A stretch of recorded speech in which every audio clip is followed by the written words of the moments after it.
Minuta do edital saiu. E agora, o que eu devo estudar para a Polícia Civil do Espírito Santo? Vem comigo que o vídeo de hoje tá top, tá fera. Fica aí e vamos nessa.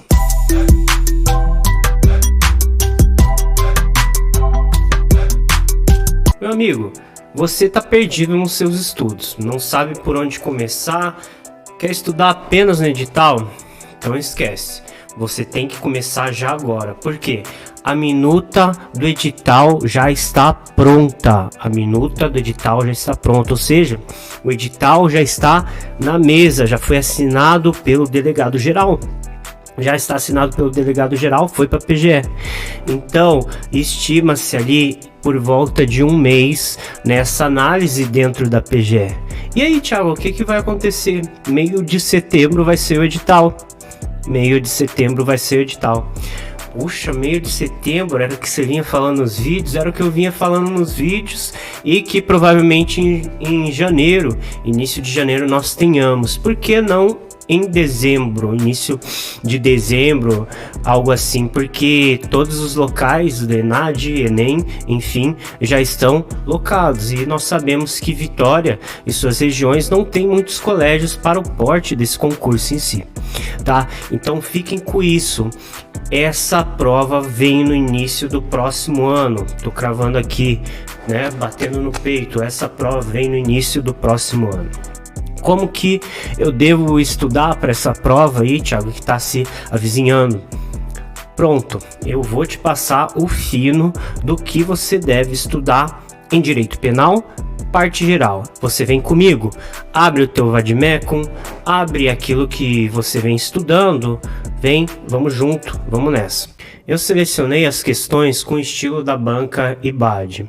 A banca IBAD não é tão tradicional nas polícias em si, mas eu tenho certeza que aqui vai estar o fino e que pode realmente cair em sua prova. No decorrer próximo do edital, a gente vai intensificando os nossos estudos e fazendo mais questões eventualmente. Claro que esse material também está disponível dentro da nossa plataforma. Nossa plataforma tem PDFs, vídeos, bem como exercícios, planejamento de toda a lei seca e muito estudo para você que quer realmente atingir o teu objetivo e estar dentro das 1052 vagas.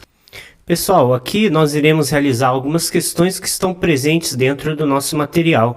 E é claro que nosso trabalho se faz com acompanhamento individual, PDFs especializados, com perguntas, respostas, tudo direto ao ponto para você estar dentro das 1052 vagas. Além de um planejamento de lei seca feito para que você não perca de vista a letra da lei. Vamos lá, vamos ver se você está afiado em Direito Penal, a parte geral, começando da letra 2 do número 2 para não perder muito tempo. Os elementos normativos do tipo exigem valoração jurídica ou cultural, correto. Toda abstração a qual se faz dos elementos normativos do tipo, por exemplo, coisa alheia móvel, faz com que nós saibamos o que é uma valoração jurídica, o que é essa coisa alheia móvel, através dessa nossa interpretação. Então, por isso sim, os elementos normativos, eles precisam de uma axiologia, de uma interpretação. B, ou 2, a tipicidade material refere-se à lesividade da conduta ao bem jurídico. Correto, nós temos a tipicidade formal mais a tipicidade material para fazer o tipo. Então, conjugado esse tipo formal mais esse tipo material, nós temos o tipo penal conglobante. O tipo material, ele se faz com uma interpretação a respeito da lesividade ao bem jurídico tutelado, por exemplo, vida, patrimônio, meio ambiente. Já o tipo formal é um encaixe de uma chave à fechadura.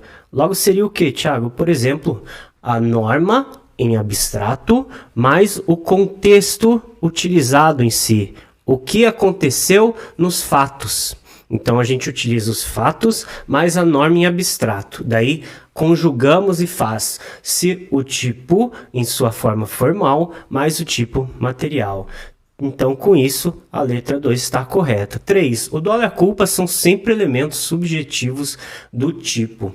Correto, tá? Elementos subjetivos do tipo é que se faz uma valoração subjetiva de dolo e culpa para afastar a responsabilidade objetiva. Então, correto. E 4.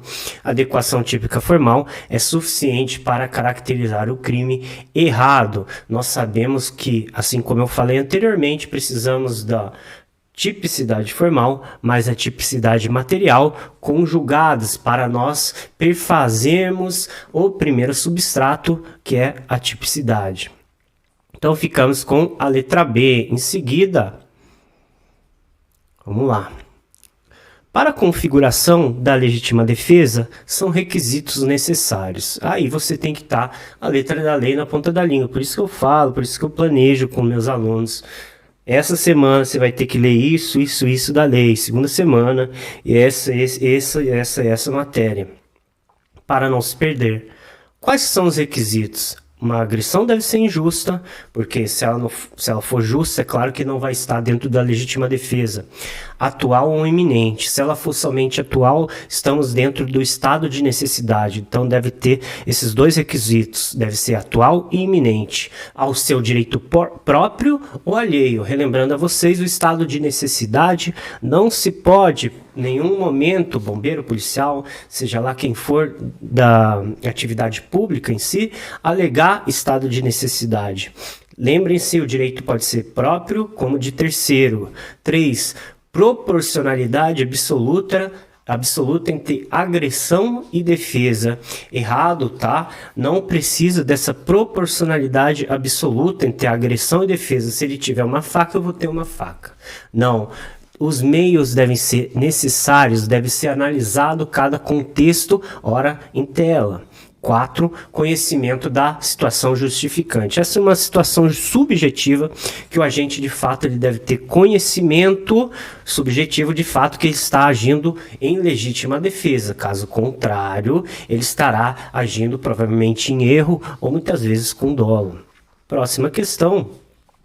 No estado de necessidade, o perigo deve ser sempre atual, não admitindo perigo iminente. Já ficamos com a primeira, assim como eu disse anteriormente aos senhores, o perigo ele sempre deve ser atual. Lembrando, estado de necessidade, o que as bancas costumam cobrar, estado de necessidade pode ser contra coisa, assim como um cachorro no direito civil. Pode ser com bens jurídicos de diferentes escalas. Vamos ver para outras aqui. É necessário que a gente tenha criado voluntariamente a situação do perigo. Não deve ser esse perigo voluntário. Lembre-se da situação do Titanic. Melhor exemplo do estado de necessidade. O Jack e a Rose lá segurando uma porta, tá? Aí a Rose, safada, empurrou o Jack 3 graus lá. O negócio estava quente. No Atlântico estava ruim demais. Aí a Rose ficou de boa. Cara, esse é o filme que é a maior sacanagem que tem. Ela saiu com o ricão, ganhou a passagem, aí se arregou, foi lá, pegou o cara e matou o cara, velho. Então esse é um caso de estado de necessidade em que ela não criou. Veja que o Titanic, ele passou no iceberg lá e fez com que não fosse esse risco criado pela Rose. O bem sacrificado deve ser de menor valor que o bem preservado. Tanto pode ser de menor valor, que tem uma diminuição de 1/3 a 2/3, quanto que da mesma monta. Não se exige que o perigo seja inevitável por outros meios, exige sim que seja inevitável. E o agente deve ter o dever legal de enfrentar o perigo. Como falamos anteriormente, não deve ter esse dever. Vamos ver. Pedro, caçador experiente, atira invulto na mata pensando ser animal, mas era outro caçador que morreu, agindo com todas as cautelas. Então vejam bem, prestem bem atenção. Pedro estava agindo com todas as cautelas em sua conduta. Quando ele age com todas as cautelas em sua conduta, você pode, pelo princípio da alteridade, se colocar no lugar, como um homem médio, no lugar da outra pessoa. Aí você verifica, de fato, se eu, naquela situação, poderia ou não evitar. Se eu não poderia evitar, esse erro seria de tipo inevitável, que exclui o dolo, assim como exclui a culpa. Então, ela é atípica por erro de tipo inevitável. Tiago, mas se qualquer um pudesse pelo menos assoviar, passar lanterna, né, com a arma e saber de fato que aquele cara, se tratava de uma pessoa, pô, aí a gente exclui o dolo, permanece a culpa, aí é indesculpável, inexcusável, exclui o dolo e permanece a culpa, beleza? No concurso formal de crimes, vamos lá, rapaziada.